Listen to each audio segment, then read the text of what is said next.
वाजता सुरू झालेली कथा ही 4 वाजता संपली आणि आतमधील सर्व भाविक हे आपापल्या निवासस्थानाकडे जात आहेत। तर आपल्याला यामध्ये काही भाविक मंडळी भेटलेली आहेत, आपण त्यांच्याशी चर्चा करूया। ताई नमस्कार। नमस्कार। काय नाव तुमचं? सर्वजण लागणार भेटू। हां, तर आपण इथं किती वाजता आला होतात? 12 वाजता। पण काल आणि रविवारी आणि शनिवारी ही कथा इथे बंद होती जागा, तर तुम्हाला कसं कळालं की आज चालू होणार आहे म्हणून? हे सांगितलं ना। सांगितलं होतं का? तर ठीक आहे, तुम्हाला कथा ऐकून काय वाटलं?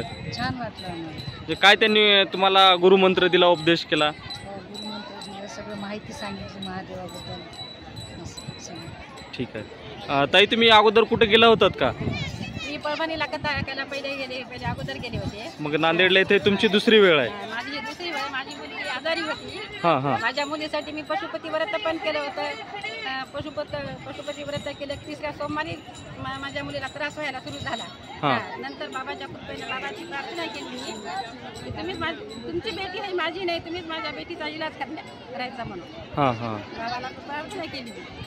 म्हणजे तुम्हाला त्यांच्यावरची जी श्रद्धा आहे ती आता तुमची अजून अतूट झालेली आहे। हां। पण आम्ही मुंबईला गेले, तरी डॉक्टर म्हणजे आम्ही ऑपरेशन करीत नाही म्हणून आम्ही मुंबईला गेलो। जे म्हणजे तपासण्या केल्या केल्या ते त्याला डॉक्टर म्हणजे आम्ही ऑपरेशन करत नाही, रिक्स घेत नाही, म्हणजे तुम्ही औषध गोळ्या घ्या, नांदेडला जा। हां। मग भोलेनाथावर माझा भरोसा होता। भोले बाबाला म्हणले मी तुमच्या विश्वासावर येत आणि तुम्ही का परत पाठवाले? हां हां हां। मग आम्ही पुन्हा डबल नायरकडे गेलो। नायरमधली सिस्टर आमची पडोशी होती, पाहुणी होती ती। तिनं आम्हाला तिथं झोपण्याची व्यवस्था ती केली। दुसरी दिवशी तिनं तपासायला नेत, तेवढंच भोलेनाथाची कृपा, भोलेनाथ पुढी गेटच्या पुढी घंटेश्वर नायरच्या दवाखान्याच्या पुढी पहिला 1 लोटा जेल टाकला, बेलपत्री चढवली, तीर्थ घेतलं आणि तपासायला गेले। डॉक्टरनं तपासण्या केल्या की मंगळवारची तारीख दिली आम्हाला ऑपरेशनची। हां, ऑपरेशनाला जाते वेळेस मी काय केलं, पुन्हा भोलेनाथाला पाणी घातलं, बेलपत्री उचलली, तिच्या पाकीट ड्रेस घालायला देतात ना ऑपरेशन, त्याच्यामध्ये बेलपत्री भस्म टाकली। तिला ऑपरेशनाला नेलं। डॉक्टरनं काय केलं, तिच्या याच्यामध्ये गुंची इंजेक्शन ठेवली। सिस्टर तपासू लागली पाकीट, तिला वाटलं आईची भोळी आहे, काहीतरी दिलं। अच्छा। तर माझा जीव घाबरून गेला बरं, आता काय होते की काय नाही, की दुर्बीण मध्ये दिसते काय बेल ते। तर देवाची कृपा, भोलेनाथाची काय झाली, सिस्टरनं हात घातला तर तिला बेलपत्री लागली नाही। बेलपत्री लागली नाही। ऑपरेशन 4 तास ऑपरेशन केलं माझ्या मुलीचं। मी श्री शिवायचा जप चालू केला, श्री शिवाय दवाईनं केला माझ्या। पुन्हा मग आता 4 तासाच्या नंतर तिला भूल आल्यानं, शुद्धीवर आल्यानं तिच्या जवळ गेले, भस्म लावला, श्री शिवाय नमस्तुभ्यम म्हणून त्याचा मंत्र डोक्यावर हात ठेवून म्हणला।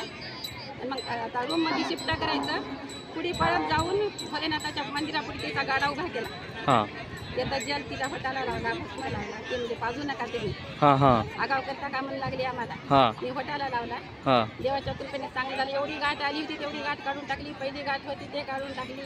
भोलेनाथाने एवढा माझा उपकार केला माझ्यावर।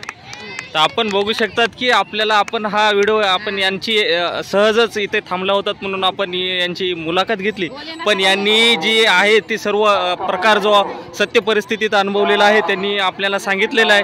आणि त्यांची जी श्रद्धा जी आहे त्यांच्या या सांगण्यावरून असं दिसून येते की ही अतूट आहे। जर भविष्यात कुठं जर पंडितजी मिश्रा यांचा जर कथा असेल तर तुम्ही जाणार का ऐकायला? जवळपास असलं तर जाणार, आपल्या जवळपास असेल तर तुम्ही जाणार। ठीक आहे। तर आपण बघू शकतात की मोठ्या प्रमाणात भाविक हे ज्यांच्या श्रद्धे त्यांची अतूट असते त्यांनी या कार्यक्रमाला कथा ऐकण्यासाठी वेळातील वेळ काढून येत असतात। धन्यवाद।